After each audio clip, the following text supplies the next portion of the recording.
ganz aufgeregte Stimme am Telefon. Ich habe einen Verkehrsunfall gehabt. Ich weiß nicht, was ich tun soll. Ich bin jetzt total durcheinander. Ich bin gerade jemanden reingefahren. Die Polizei kommt jetzt und ich bin überhaupt nicht in der Lage zu denken und ich weiß gar nicht, was passiert ist. Um welches homöopathische Arzneimittel geht es heute? Aconit.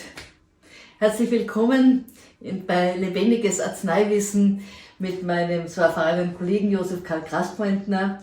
Und wir wollen euch möglichst ein umfassendes Bild von diesem homöopathischen bekannten Notfallmittel Aconit erzählen.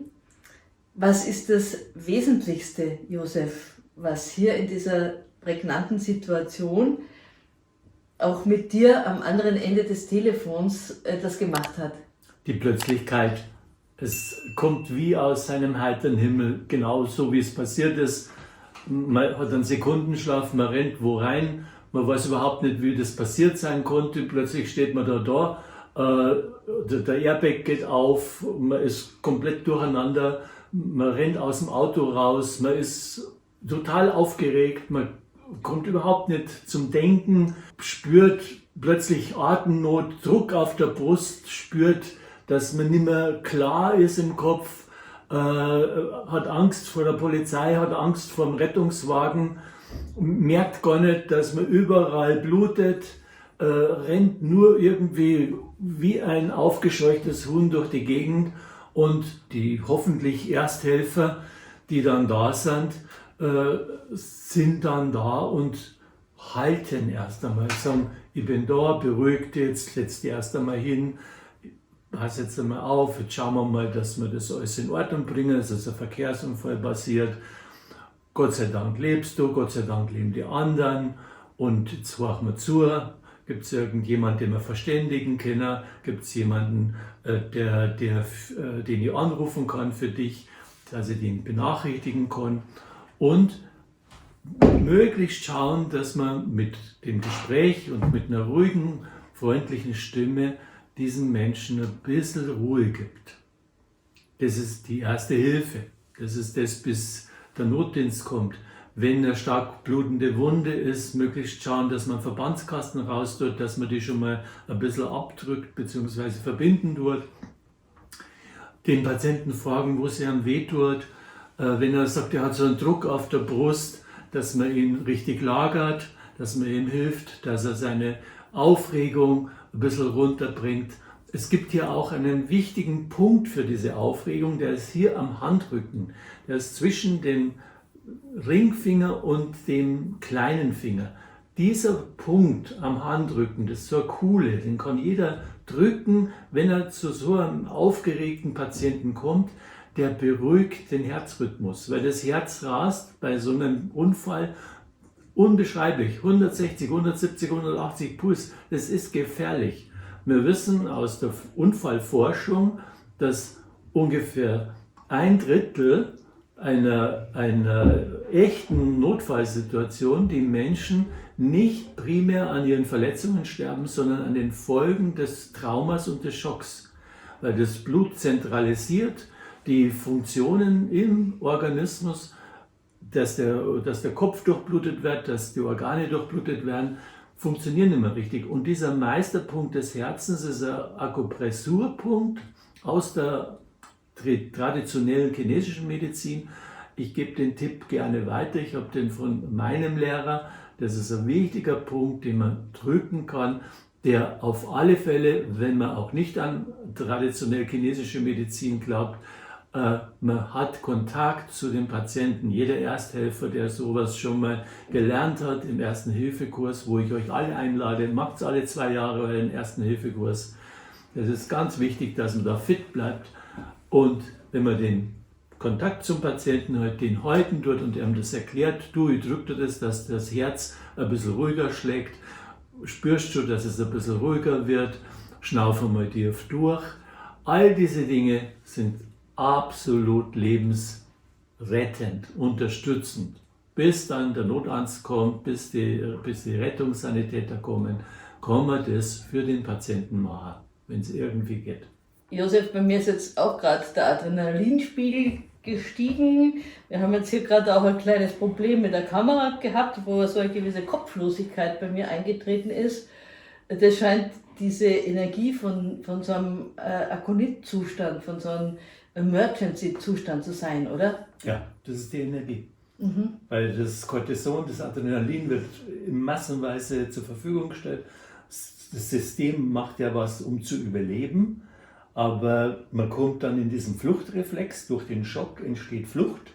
Wir haben ja 3 Traumareaktionsmuster: Freeze, Fight and Flight. Und in dem Moment sind wir eben in diesem Fluchtzustand und der Organismus, wenn er nicht mehr klar denken kann, wenn er nicht mehr im Hier und Jetzt ist, braucht er den begleitenden Menschen, damit es halt wirklich sicher für den Patienten ist. Anderer Fall, langjährige Patienten erwischen dich am Telefon, sie sind gerade Zeuge von einem ziemlich katastrophalen Fahrradunfall geworden. Das erste war, dass ich es am Telefon beruhigt habe.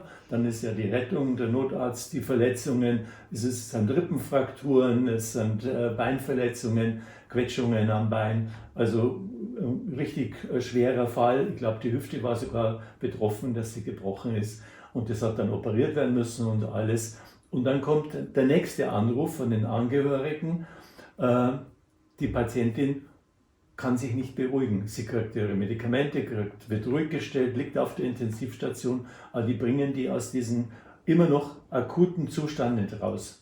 Also das passiert, dass auch in der Notfallmedizin, die ja enorm gut sind im Sedieren, im Schmerzen, also Schmerzmittel dosieren, sedieren, das passiert, dass jemand da trotzdem nicht rauskommt. Dieser Patientin ist es passiert, dass sie unruhig war, sie wollte sich die Sachen rausnehmen und was ganz schlimm war, dass sie gesagt hat, sie überlebt die Nacht nicht. Also richtige Todesangst. Richtige Todesangst. Und und in dem Fall ist jetzt die Frage, kann man mit dem diensthabenden Arzt sprechen, was wollen die Angehörigen, was will die Patientin? Und das war halt so, dass das günstige Umstände waren. Die Patientin hat Akonit C200 gekriegt, die Tochter kennt sich recht gut aus mit Homöopathie und die Mama wird praktisch ruhiger. Das ist das, was wir als erstes gesehen haben. Das hat jetzt noch gar nichts mit der Wundheilung, was da noch ist, mit den Knochen, mit den Schmerzen, die dann entstanden sind. Wir können an dem Fall ganz viel lernen, weil wir das ja bei den anderen Mitteln dann ja weiterführen können, diese Geschichte. Aber das Wichtigste ist, sie hat die Nacht überlebt, sie hat sich beruhigt, der Puls ist messbar runtergegangen, all die Maßnahmen, die Intensivmaßnahmen, die Operationsmaßnahmen konnten besser greifen. Die Medizin hat auch dann jetzt wirklich gewirkt und dieser drüber Emergency-Zustand, der eben über dieses Maß weg ist, der ist im roten Bereich. Der Patient ist in einem oberroten Bereich, wo es keine Grenze mehr gibt, wo man einfach nicht mehr runterkommt, wo sich das System nicht mehr runterregulieren kann. Und Akonit kann in dem Fall tatsächlich diesen Zustand beruhigen. Kannst du erzählen, was dieses Akonit überhaupt ist? Ja, das ist die giftigste Pflanze in Europa. Der Sturmhut wächst. Ja, Mönchshut, Sturmhut, wächst auf die Berg, wächst, wenn das Wetter richtig windig geht, da liegt er total im Wind, hält das schlimmste Wetter aus, ist eine schöne Pflanze, dieses wunderschöne Blau, hat verführerische Pflanze, aber die Tiere, die Kühe, die lassen die alle stehen, die Pflanze. Auf dem ganzen Berg gibt es wunderschöne Akonitwiesen, kein Schaf, kein Tier, keine Kuh, niemand isst diese Pflanze. Und bereits der Begründer der Homöopathie, Samuel Hahnemann, hat Akonit hergestellt, verdünnt, als es eben so giftig ist und verschüttelt. Ja, das ist nochmal was anderes. Das war eigentlich Forschung. Gell? Also damals hat es ja noch keine Pharmazeuten gegeben, sondern Ärzte konnten sich bei einem Apotheker ausbilden lassen in Pharmazie bzw. Alchemie. Und diese Ausbildung hat der Hahnemann ja genossen. Und im Zuge dieser Ausbildung und diesem Wissen über Toxikologie siehe da, die Geschichte von Romeo und Julia, angeblich, dieser Suizid ist mit Aconit getroffen worden. Und weil das so giftig ist, möchte man natürlich wissen, was hat das für Bestandteile, was macht dieses Gift, wie kann man Menschen, die zufällig eine Aconitvergiftung haben, weil die Pflanze so schön ist, als Arzt möchte man ja wissen, wie wirkt denn diese Pflanze, wie kann man denn dieses Gift ausleiten. All diese Forschungen, kurz zusammengefasst, hat der Hahnemann für sich getroffen. Und über die Verfahrenstechnik, dass er dann diesen Arzneistoff so zubereitet, aus der ganzen Pflanze mit Wurzel und Blüten, dann einen Wirkstoff herstellt, einen Extrakt herstellt, das er potenziert, bis kein einziges Giftmolekül mehr drin ist. Aconit ist in der Homöopathie ganz sicher ab der C30. Da ist es richtig sicher, weil da ist kein giftiges Molekül mehr drinnen. Da ist die Information drinnen, das ist verfahrenstechnisch nochmal ein anderer Schritt, aber in dieser C30 wirkt dieser Arzneistoff und in der C200, ich gebe gern die C200, weil er so schnell die Beruhigung einleiten kann. Also so heftig, wie der Körper auf so ein traumatisches Ereignis reagiert, so schnell sieht man dann auch eine Reaktion, wenn er auf dieses Aconit positiv reagiert. Das muss man selber erlebt haben, entweder am eigenen Körper oder bei einem Patienten oder beim Angehörigen.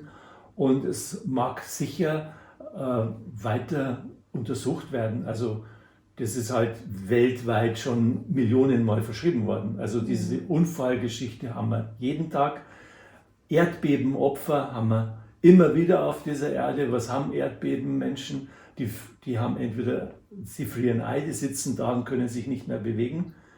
Sie laufen wie aufgescheuchte Hühner durch die Gegend, schreien rum, suchen ihre Angehörigen, sind in einem totalen überdrehten Schockzustand mit riesigem Herzschlag. Oder wir haben die Kämpfer, die praktisch anpacken, so wie vielleicht morgen, wir sprechen über Arnika vielleicht morgen, diese Kämpfer, die sagen, es fällt nichts, wir müssen klar denken, Weitermacher. Auch das hat ja nicht nur Vorteile, aber eben dieser Fluchtmechanismus und dieses schnelle, rasende Herz, diese Tachykardie, die ist einfach ungünstig, weil das wirklich das Leben von einem Menschen gefährden kann. Ja, soweit ich weiß von Notfallmedizinern, die fürchten das ja, dass ein Mensch trotz optimalen Setting, auch wenn der relativ schnell in der Notfallversorgung drin war und im Schockraum ist, aber dass Menschen ja immer wieder nicht an ihren Verletzungen, sondern an diesem Schockgeschehen sterben können. Ja, und jeder, der jetzt zuschaut und merkt, wie wir aufgeregt sind, ja, und wir merken richtig, wir haben auch die Telefonate, wo in der Nacht um 10 Uhr eine Mutter anruft, mein Kind hat 40,5 Grad Fieber. Und heute Nachmittag war ein starker Ostwind, das war saukalt, der geht wieder ohne Jacken raus und dann schimpft die Mama auch noch, dass das Kind ohne Jacken rausgeht, aber jetzt hat er 40,5 Fieber und Fieberzapferl hat nicht geholfen. Was machen wir jetzt? Und das Herz schlagt schnell und die Mama ist kurz vor dem Krankenhaus. Okay, kann es gern machen, aber wenn sie jetzt homöopathisch behandelt werden möchte, und wir haben das einfach, ich habe das x 100 Mal in der Praxis erlebt, bei erwachsenen Menschen, bei Kindern, bei Müttern, bei Vätern, bei mir selber, Aconit. Und es ist wie wenn man einen Schalter umschaltet, nach wenigen Minuten fängt man an, tiefer zu atmen.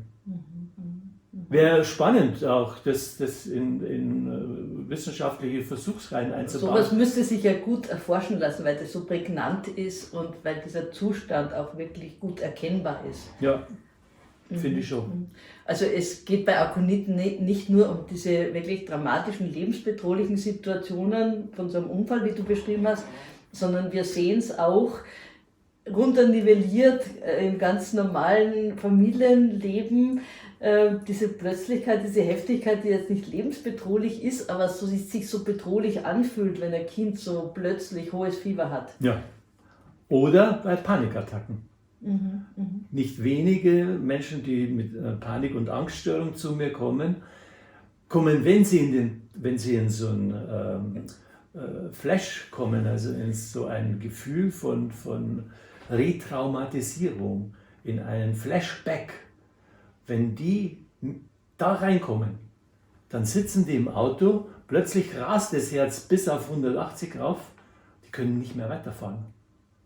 Die sitzen da, halten das Lenkrad in der Hand und wissen nicht, was sie tun sollen. Panik- und Angstpatienten wissen, von was ich jetzt spreche. Und natürlich ist es keine gute Idee, jetzt selbstständig Aconit zu nehmen. Jeder, der Panik- und Angststörung hat, hat ein tiefer liegendes Trauma, das behandelt werden muss bei Traumatherapeuten, Psychotherapeuten, Verhaltenstherapeuten.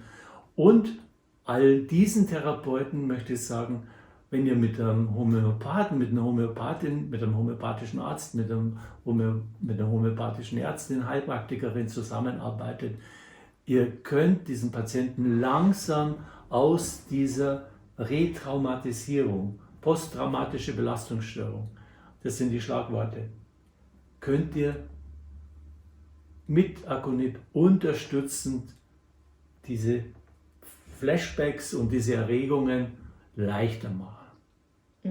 Wichtig, das ist kein Heilungsversprechen, wichtig, das ist in unserer Praxis, wo wir arbeiten, sehen wir die Erfolge, wir sehen aber auch die Grenzen. Es braucht die Therapie, es braucht die Begleitung, weil mit 3 Kügelchen ist eine Panik- und Angststörung linderbar, aber nicht heilbar. Heilen muss der Körper selber und das geht über den Bewusstseinsweg. Und das kann Jahre dauern, bis sowas wirklich immer weniger wird, Flugangst weniger wird oder vielleicht sogar verschwindet oder jemand sich plötzlich klettern traut, wo er vorher keine 3 Stufen auf die Leiter steigen konnte, weil er so Höhenangst hatte. All diese Dinge können theoretisch, wenn eben die Symptomatik und die Individualität des Falles dafür spricht und Aconit gegeben wird, gelindert werden. Und ich bin an der Stelle auch immer diejenige, die sagt, und es gibt nicht nur Aconit, sondern das ist halt das Mittel, an das man erstes denkt, was am häufigsten erfolgreich ist, wenn das so heftig ist, diese Angststörungen, wenn das mit so einer Todesangst verbunden ist. Flucht, schneller Puls, Todesangst. Das sollte man sich wirklich merken, weil es steckt das Umfeld an. Auch das Umfeld weiß dann oft nicht mehr, was tun soll. Genau, man kann nicht mehr klar denken, es ist das Adrenalin und Cortisol ist so hoch, dass dieser Großhirnrinde klares Denken nicht mehr funktioniert. Ja. Und gern halt an diesem Punkt zusätzlich denken, dass man einfach auch noch irgendwie Kontakt hat mit dem Kind, mit dem Patienten, so ein Kind mit 40 Fieber nicht alleine im Bett schlafen lassen, bitte nicht, das legt man sich zu sich ins Bett und Mama spürt es sehr genau, ob es jetzt damit sofort in die Klinik fahren muss oder ob es dem Kind soweit gut geht und man wartet bei Aconit nicht stundenlang, ob das dann hilft oder nicht, wenn da nach einer halben Stunde keine Veränderung ist, bitte Kinderarzt, Klinik, je nachdem, wo das Setting ist.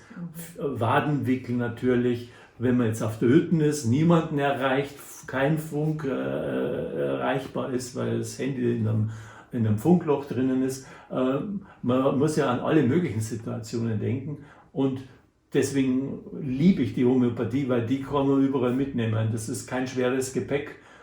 Diese Notfalltasche mit 60 Mitteln. Magst du auch deinen Schlüsselanhänger, wo du die 3 wichtigsten Notfallmittel drinnen hast, natürlich, zeigen? habe ich immer dabei. Da würde ich euch empfehlen, auch immer wieder aufzufrischen. Da ist Aconit drinnen für diesen akuten Fluchtzustand. Da ist Opium drin für den Freeze-Zustand, da werden wir morgen drüber sprechen.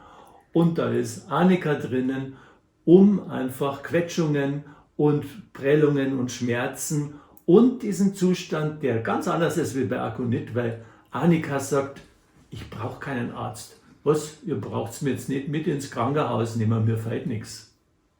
Ganz ein wichtiges Mittel, werden wir morgen drüber sprechen. Aber vorab, damit das auch hier schon mal digitalisiert ist, gerade der Fall, den du vorhin geschildert hast, es hat jemand einen Unfall, er ist geschockt und er ist verletzt. Da kommt ja ganz oft die Frage von den Menschen, die grundsätzlich sowas dabei haben für sich, für ihre engsten Angehörigen, für ihre Schutzbefohlenen. Was gebe ich dann zuerst, wenn eben der Schock und auch eine Verletzung da ist? Schock geht vor Verletzung. Das kann man sich aus der Ersten Hilfe sehr gut merken. Deswegen wird mir in der Ersten Hilfe, in den guten Ersten-Hilfe-Kurse wirklich darauf trainiert, wie man mit dem Patienten spricht, dass man ihn beruhigt, dass man keine Scheu hat. Als Ersthilfer kann man ja leicht angesteckt werden. Wenn jemand empfindlich ist, dann rennt man, nur weil man zugeschaut hat, rennt man genauso rum wie derjenige, der gerade diesen Unfall hatte. Da ist man natürlich keine Hilfe. Oder sogar selbstgefährdet, auch in ein neues Unfallgeschehen hineingezogen zu werden. Genau. Es gibt ja auch Menschen, die einen Unfall nur zugeschaut haben und seitdem nicht mehr schlafen können.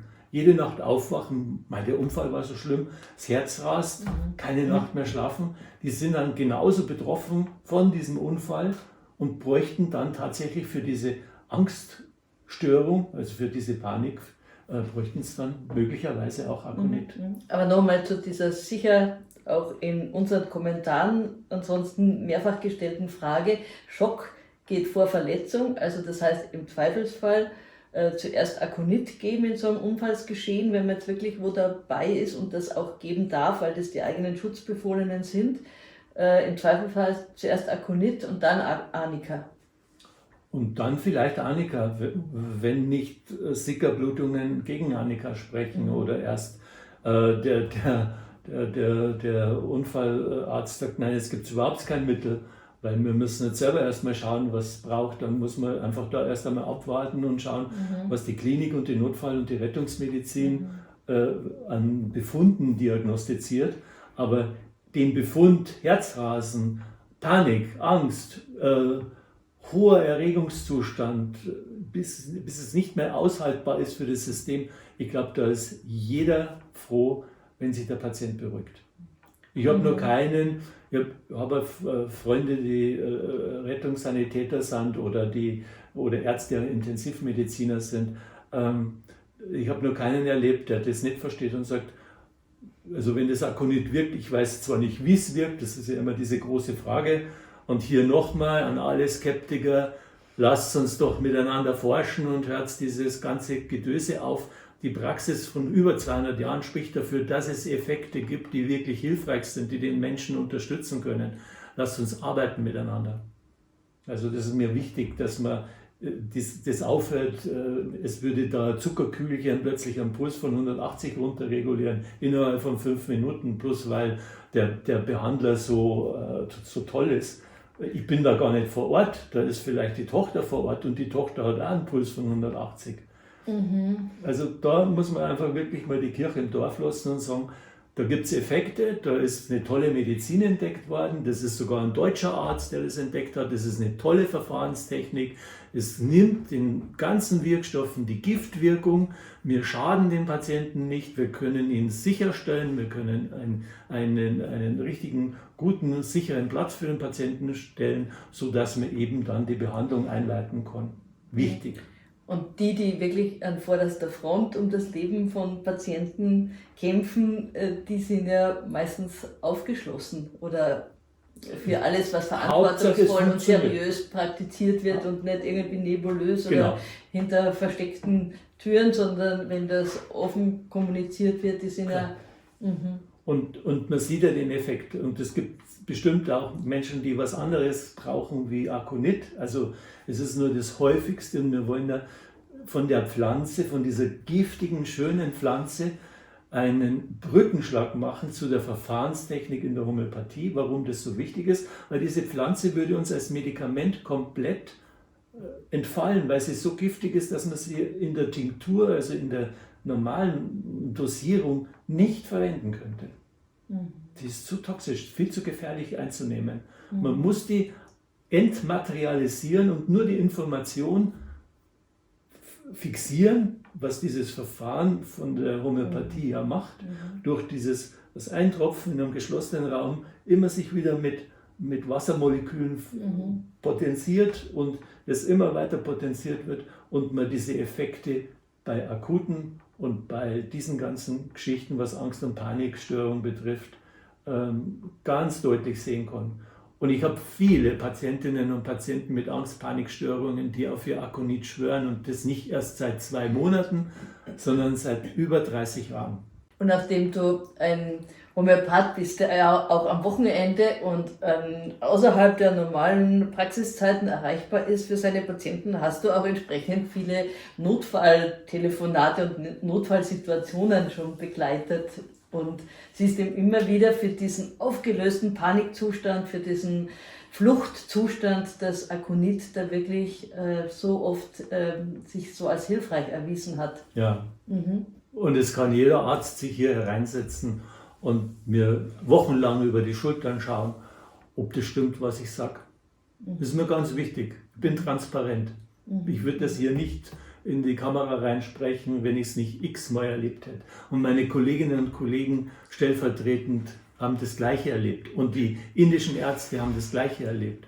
Und die alten Ärzte vor 100 Jahren haben das Gleiche erlebt und auch schon in diesen Büchern beschrieben. Es ist also eine Erfahrungsmedizin und wissenschaftlich sauber dokumentiert. Und gerade zu Beginn vor 200 Jahren, da war die Not ja noch ungleich größer. Da hat es ja in dem Sinne noch keine Notfallmedizin gegeben, keine Rettungshubschrauber, nichts. Also und im Leben, in diesem Menschsein passieren ja ständig krasse Verletzungen. Also diese Ärzte der damaligen Zeit und auch der Hahnemann, die waren ja unter einer viel größeren Not noch. Und waren froh, dass das entdeckt wurde. Weil man muss sich ja vorstellen, die Homöopathie hat sich ja aus der Medizin heraus entwickelt, um die Medizin der damaligen Zeit besser zu machen. Also es ist keine eigenständige Erfindung für irgendwelche esoterische Schlösser, sondern das ist Medizin, die aber eben diesen Regulationsmechanismus des Organismus versucht, auf eine feine Art umzustimmen, dass die Selbstheilungsregulation wieder einsetzen kann. Und du erlebst, wenn du dann Menschen eben in verschiedensten Situationen nach so Unfällen begleitest, du erlebst, dass das wirklich relativ schnell geht. Also das kann man schon auch allen Kollegen oder allen, die auch professionell Homöopathie betreiben oder sich professionell damit beschäftigen wollen, in so einer Situation setzt du, hast ja gesagt, am liebsten eine C200 einmalig. Wie schnell muss man da einen Effekt sehen, um beurteilen zu können, das greift wirklich? Der Patient kann es über eine Apple Watch zum Beispiel, über den Puls sehen, dass der Puls von 160 runtergeht auf 120 oder 100 oder 95, 90. Also es geht relativ schnell, dass der Puls runtergeht. Und das Gefühl ist anders. Es ist wie, wenn es innerlich einen Schalter umlegt. Wie das genau, was es bei der HPA-Achse im Körper psychoneuroimmunologisch, was da alles frei wird, dass das Adrenalin stoppt, ausgeschüttet zu werden. Gerne, das kann man ja untersuchen, das kann man sogar messen im Blut, dass da was passieren muss. Und bei dem Kind mit dem Fieber, wo die Mütter, die meisten ja eine C30 in ihrem Notfalltäschchen haben, wie muss da, in welcher... In einer Stunde fängt das Kind das Schwitzen an und beruhigt oder es schläft. Weil die Akonit, das ist ja das Gemeine, 40 Grad Fieber und das Kind kann nicht schlafen. In dem Moment, wo ein Kind schlafen kann oder wenn es Paracetamol bekommt oder ein Ibo bekommt, einen Saft bekommt, drehen sich die ja um und schlafen. Und genau diese Vergiftungssymptomatik, diese Erregungssymptomatik im Körper ist manchmal diesen Paracetamol oder diesen Ibos nicht zugänglich. Aus welchen Gründen auch immer. Es sind einfach irgendwelche Rezeptoren, die belegt sind auf Emergency, auf Notfall, auf Angst, auf Panik. Das Kind geht keine Minute in den Schlaf. Also und dann kriegt es Akonit. Und das habe ich schon x-mal gesehen. Die Spannung geht aus dem Kind raus. Das Kind legt sich um und schläft.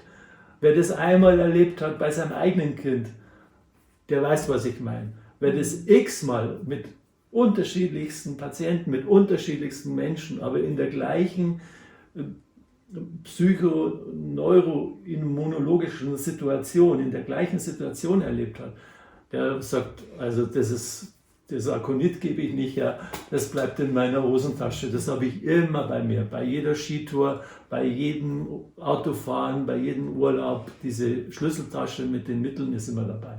Ja, du bist ja auch der ideale Ersthelfer, muss man schon sagen, so gut ausgebildet in Erste Hilfe und so versiert mit dem Einsatz dieser homöopathischen Mittel, weil man muss es wirklich klar machen. Es ist schon wichtig, Akonit von Opium unterscheiden zu können, von Arnika unterscheiden zu können und auch wenn man so ein Notfalltäschchen zu Hause hat, auch zu wissen, wenn ein Kind so hohes Fieber hat und da passiert nichts nach einer halben Stunde, dass man dann anders reagieren muss, dass man nicht so lange warten kann. Ja. Also das alles einzuschätzen. Ja. Und das auch zu erkennen bei jemandem, der kommt, er hat eine Panik- und Angststörung und in der Anamnese kommt dann raus, die Mutter ist mit ihm über die Straße gegangen im Kinderwagen.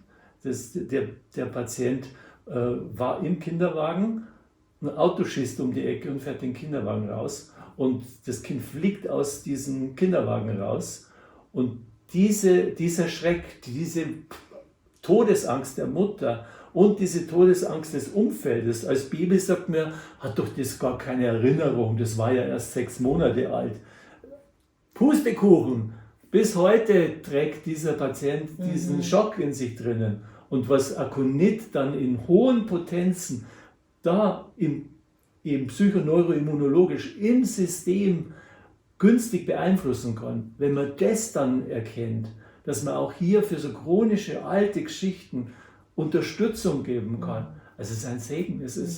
Ich liebe Homöopathie, weil das sind diese Lücken in unserem medizinischen System, wo keine andere Form von Medizin, nicht einmal eine langjährige Psychotherapie oder Traumatherapie braucht lange Zeit, um an diesen Punkt zu kommen. Aber es funktioniert eben nur, wenn es wirklich das Akonit ist und dann wenn der Zustand so ist. Wenn das der ist wie Zustand so antrainiert, ist und ja? wenn diese schwallartige völlige Überlastung des Nervensystems irgendwann durch so ein traumatisches Ereignis stattgefunden hat, so eine völlige Überflutung und eine Todesgefahr von einer Sekunde zur anderen. Ja.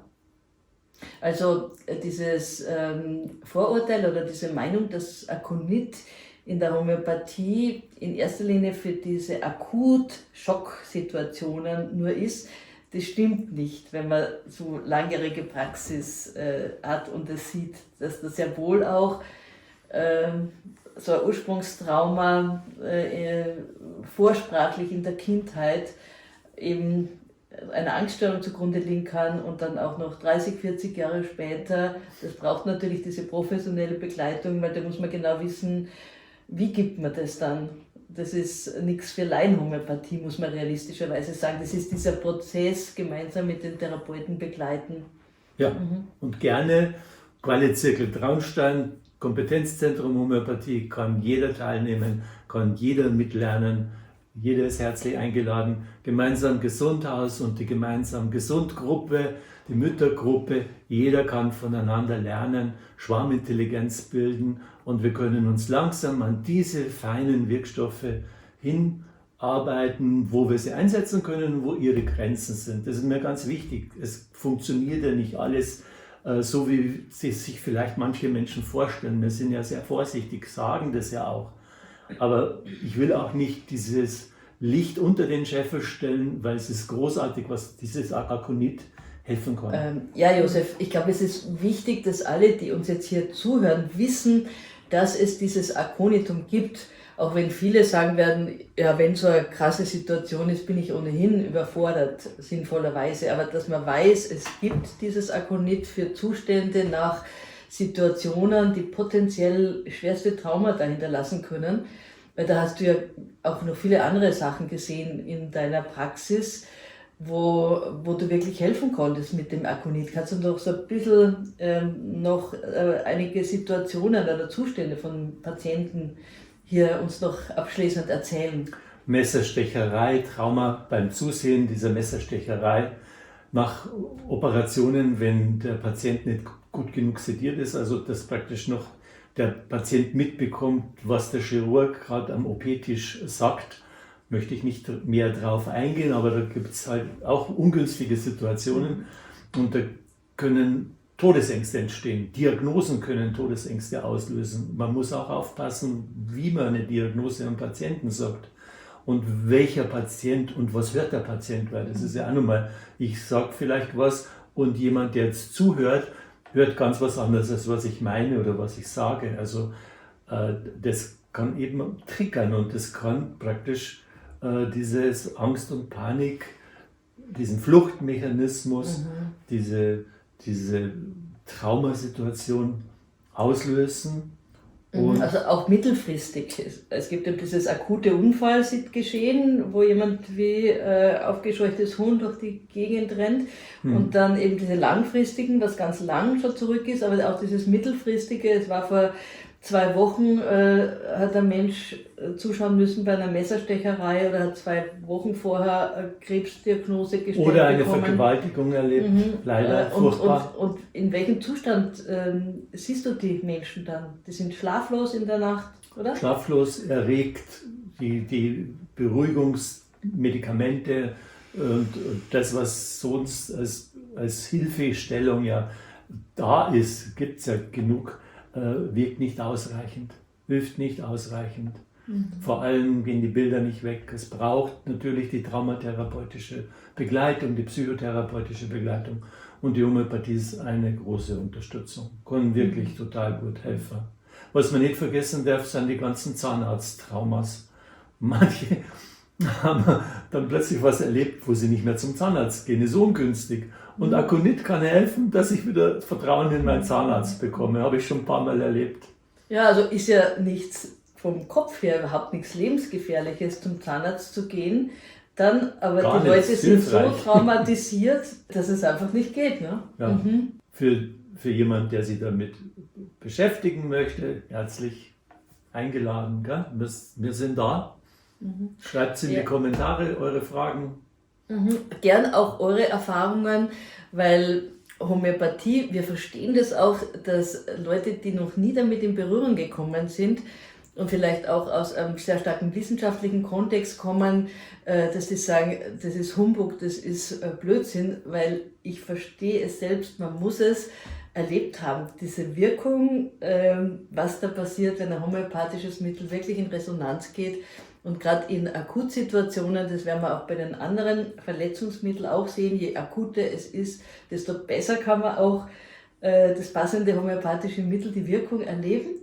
Und ja, mit diesem Ausblick auf weitere Folgen, weil es ist uns wirklich wichtig, diesen großen Erfahrungsschatz aus der Homöopathie insgesamt und aus unserer Praxis wirklich zur Verfügung zu stellen, weil ja, uns ist es einfach wichtig, dass dieses Menschsein mit all seinen Irritationen, Verletzungen, Unfällen dennoch gut gelingt. Genau, Licht und Schatten gehören zusammen. Das wichtigste Arzneimittel ist allerdings die Liebe und die Fürsorge. Das ist das Allerwichtigste und da sind wir uns in der Medizin alle einig. Und wenn ihr unsere gemeinsame Gesundheitsplattform unterstützen wollt, freuen wir uns über einen solidarischen Beitrag von euch. Bis zum nächsten Mal. Danke.